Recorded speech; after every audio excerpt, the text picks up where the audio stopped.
श्री स्वामी समर्थ। स्वागत आहे तुमचं माझ्या यूट्यूब चॅनलवरती। आजचा दिवस तुम्हाला खूप छान सुखाचा समाधानाचा जाऊ देत हीच मी स्वामींच्या चरणी प्रार्थना करते आणि आजच्या या नवीन व्हिडिओला सुरुवात करते। आषाढ महिन्यातील शुक्ल पक्षातील पौर्णिमा तिथीला आषाढ पौर्णिमा किंवा गुरु पौर्णिमा नावाने ओळखले जाते। हिंदू धर्मग्रंथामध्ये या दिवसाचे विशेष महत्त्व सांगण्यात आले आहे। आषाढ पौर्णिमा 21 जुलै रोजी म्हणजे आज साजरी केली जाणार आहे। हिंदू धर्मशास्त्रानुसार पौर्णिमा तिथीला केलेले काही उपाय व्यक्तीवर देवी लक्ष्मीची कृपा देतात, जीवनात आनंद आणून व्यक्ती आनंद आणि समृद्धी प्राप्त करू शकते। आषाढ पौर्णिमेच्या दिवशी लक्ष्मी, भगवान विष्णू आणि गुरूंची पूजा केली जाते। याशिवाय या दिवशी काही उपाय केल्याने जीवनामध्ये सुख आणि सौभाग्य प्राप्ती होते। तसाच एक उपाय मी आजच्या व्हिडिओमध्ये शेअर करणार आहे। या उपायामध्ये आज रविवारी आलेल्या गुरु पौर्णिमेच्या दिवशी तुम्हाला संध्याकाळी कापुरासोबत ही एक वस्तू जाळायची आहे। कापुरासोबत ही एक वस्तू जाळल्याने तुमचे सर्व दोष, तुमच्या मार्गामध्ये येणाऱ्या सर्व अडचणी, तुमच्या भोवती असलेली नकारात्मकता, आयुष्यात असलेलं दुःख, दारिद्र्य संपूर्णपणे नष्ट होऊन तुमच्या घराची, पतीची, मुलांची भरभरून अशी प्रगती होईल। तुम्हाला अखंड लक्ष्मी प्राप्तीचा आशीर्वाद मिळेल। तर हा उपाय कशा प्रकारे करायचा आहे, संध्याकाळी कापुरासोबत जी वस्तू जाळायची आहे त्या वस्तूवरती तुम्हाला लक्ष्मी प्राप्तीसाठी कोणती सेवा करायची आहे याविषयीची संपूर्ण माहिती जाणून घ्यायची असेल तर व्हिडिओ स्किप न करता शेवटपर्यंत बघा। चॅनलवर पहिल्यांदा असाल तर नक्कीच सबस्क्राईब करा आणि असेच नवनवीन माहितीपूर्ण व्हिडिओ बघण्यासाठी बेल आयकॉनलाही क्लिक करा।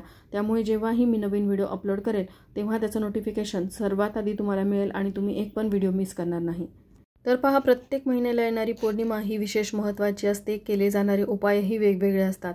ही आलेली गुरुपौर्णिमा या दिवशी आपल्याला गुरूंच्या सेवे उपासनेसोबत भगवान श्रीहरी विष्णू आणि देवी लक्ष्मीची सुद्धा सेवा उपासना करायची आहे।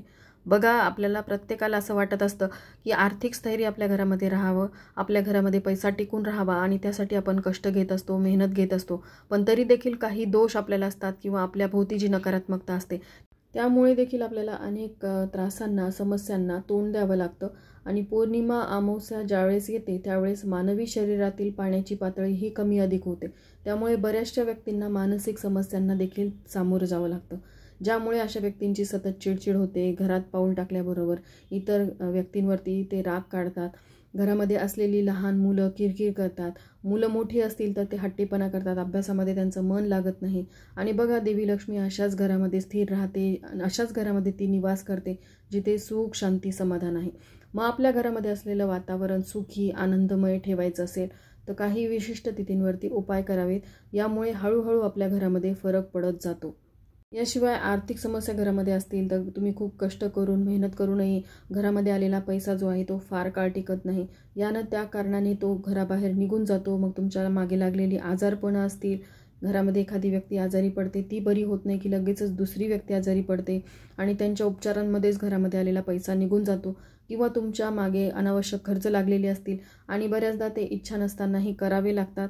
म्हणूनच मग महिना अखेरीस तुमच्या घरामध्ये पैशाची चणचण ही कायम राहते आणि मग तुम्हाला तुमच्या गरजा भागवण्यासाठी वारंवार कर्ज घ्यावं लागतं आणि हा कर्जाचा डोंगर म्हणजेच कर्जबाजारीपणा वाढतो आणि यातून बाहेर पडण्याचा मार्ग आपल्याला काहीही केल्यास सापडत नाही। म्हणूनच काही विशिष्ट तिथींवरती जसं की पौर्णिमा असेल किंवा अमावस्या असेल, या दोन्ही तिथी देवी लक्ष्मीच्या आगमनाचा दिवस मानल्या जातात। अतिशय शुभ तिथी असतात।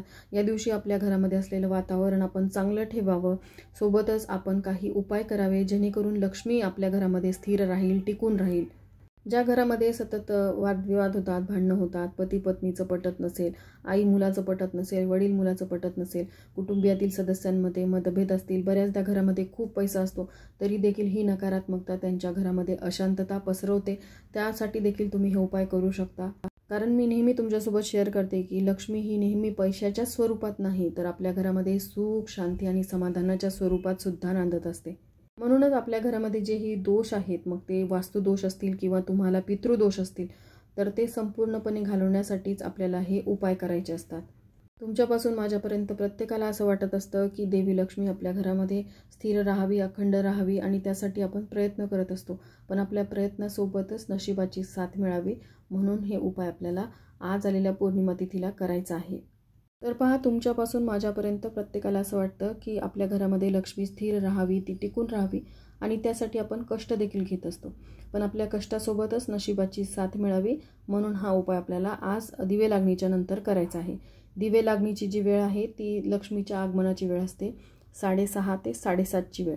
आता त्या वेळेमध्ये शक्य नसेल तर संध्याकाळी 6:30 पासून ते रात्री 11पर्यंत तुम्ही कधीही हा उपाय केला तरीही चालेल. लक्ष्मी प्राप्तीसाठीची सेवा आहे. आज आषाढ पौर्णिमा आहे, सोबतच या पौर्णिमेला गुरुपौर्णिमा या नावाने सुद्धा ओळखतात. त्यामुळे अतिशय शुभयोग तयार झालेला आहे.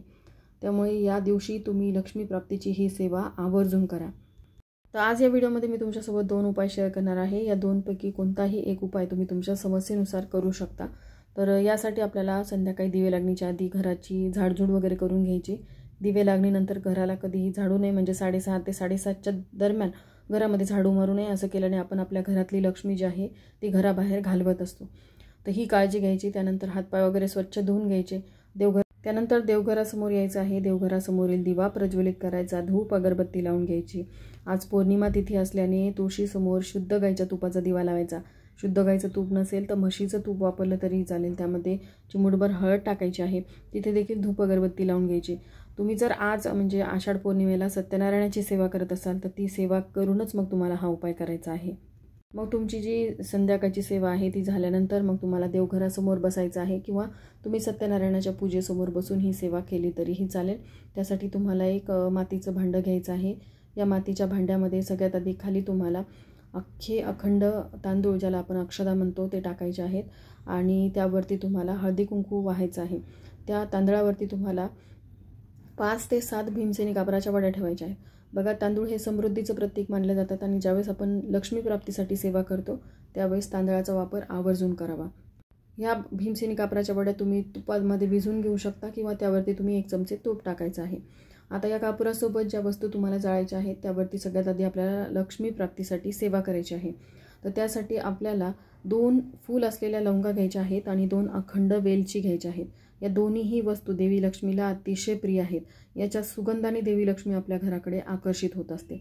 तर या दोन्ही वस्तू आपल्या उजव्या हातामध्ये पकडायच्या आहेत आणि त्यानंतर महालक्ष्मीच्या अतिशय प्रभावी मंत्राचं आपल्याला पठण करायचं आहे. तो प्रभावी मंत्र म्हणजे कमलात्मक मंत्र. कमलात्मक मंत्र जो आहे तो तुम्हाला 16 वेळा किंवा जास्तीत जास्त तुम्ही 108 वेळा पठण करू शकता. पठण केल्यानंतर ह्या दोन्ही वस्तू अभिमंत्रित होतील, म्हणजे जेही मंत्रोच्चार आहेत त्यामुळे ह्या 2 लवंगा आणि वेलची ज्या आहेत त्या प्रभावित होतील आणि त्यामुळे तुम्ही जो उपाय केलेला आहे तो अतिशय तुमच्यासाठी फायदेशीर असेल. तर या दोन्ही वस्तू अभिमंत्रित केल्यानंतर तुम्हाला कापूर प्रज्वलित करायचा आहे आणि त्यामध्ये या दोन्ही वस्तू टाकायच्या आहेत. लक्षात घ्या, मातीच्या भांड्याखाली तुम्ही एखादं ताम्हण किंवा प्लेट घेऊ शकता, कारण मातीचं भांडं हे गरम होतं, त्यामुळे तुमच्या हातातून पडायला नको. त्यामुळे ही काळजी तुम्हाला घ्यायची आहे. सोबतच तुम्हाला हा उपाय करत असताना घराच्या खिडक्या आणि जर शक्य असेल तर मुख्य प्रवेशद्वार थोड्या वेळासाठी उघडं ठेवायचं आहे. आणि त्यानंतर हे मातीचं भांडं तिथून उचलायचं, देवघरावरून 3 वेळा उतरून घ्यायचं आहे. आपल्या घराच्या कोपऱ्यामध्ये हे मातीचं भांडं फिरवायचं आहे. आणि आज गुरुपौर्णिमा असल्याने हे मातीचं भांडं फिरवत असताना तुम्ही श्री स्वामी समर्थ या मंत्राचा जप करू शकता, किंवा ओम नमो भगवते वासुदेवाय नमः या मंत्राचा जप करायचा आहे. संपूर्ण घरामध्ये हे मातीचं भांडं फिरवायचं, फक्त टॉयलेट आणि बाथरूम सोडून. त्यानंतर घराच्या मुख्य प्रवेशद्वारावरून 3 वेळा ओवाळून घ्यायचं. तुळशीवरून देखील हे मातीचं भांडं 3 वेळा ओवाळायचं. त्यानंतर तुम्हाला परत घरामध्ये यायचं आणि देवघरासमोर हे मातीचं भांडं ठेवायचं आहे. जी ही रक्षा या मातीच्या भांड्यामध्ये तयार होईल ती आपल्याला कुटुंबातील प्रत्येक सदस्याच्या कपाळी थोडी थोडी लावायची आहे, कारण यावरती आपण लक्ष्मी प्राप्तीसाठीची सेवा केलेली आहे.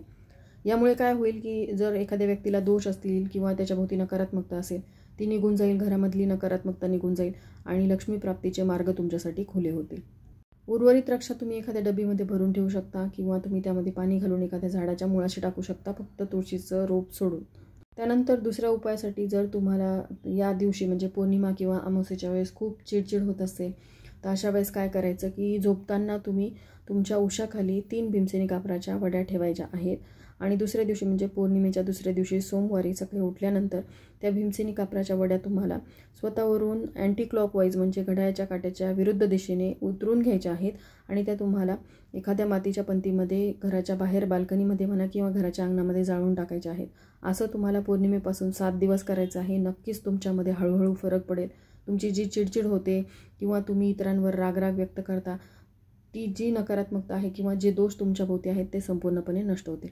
तर हे दोन्ही उपाय अतिशय प्रभावी आहे. दोन्हीपैकी कोणताही एक उपाय तुम्ही तुमच्या समस्येनुसार करू शकता. तर चला, याबरोबरच आजचा हा व्हिडिओ मी इथंच एंड करते. व्हिडिओ आवडला असेल, थोडा जरी हेल्पफुल वाटला असेल तर लाईक, शेअर, सबस्क्राईब करायला विसरू नका. भेटूया तशाच एका नवीन व्हिडिओ